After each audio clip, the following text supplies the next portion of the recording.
Yusuf Kala minta PMI Ambon tetapkan tarif darah Rp490.000 per kantong. Ketua Umum Palang Merah Indonesia atau PMI Yusuf Kala mengumumkan harga kantong darah dinaikkan. Jika sebelumnya dalam 10 tahun terakhir harga darah per kantong Rp360.000, setelah ini menjadi Rp490.000. Hal ini disampaikan Yusuf Kala saat mengunjungi PMI Ambon Senin 6 November 2023. Ia pun meminta agar PMI Ambon segera memberlakukan harga tersebut. Dikatakan keputusan kenaikan tersebut bukanlah untuk mencari untung tapi demi menjaga keberlanjutan dari unit donor darah atau UDD, termasuk mensejahterakan petugasnya.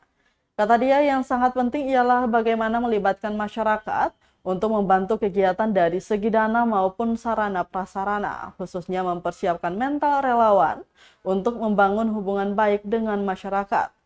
Menanggapi hal itu, Ketua PMI Ambon, Edwin Patikawa, mengatakan penyesuaian tarif darah akan diberlakukan per tahun depan. Patikawa menambahkan, Ketua Umum PMI itu juga berpesan agar memastikan ketersediaan stok darah dalam 5 hari ke depan. Kata dia, permintaan itu menjadi tugas bagi PMI Ambon, mengingat stok darah saat ini sedang terbatas.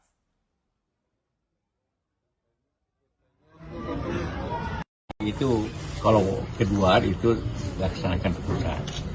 Kalau daerah-daerah tentu beroperasi di wilayah masing-masing.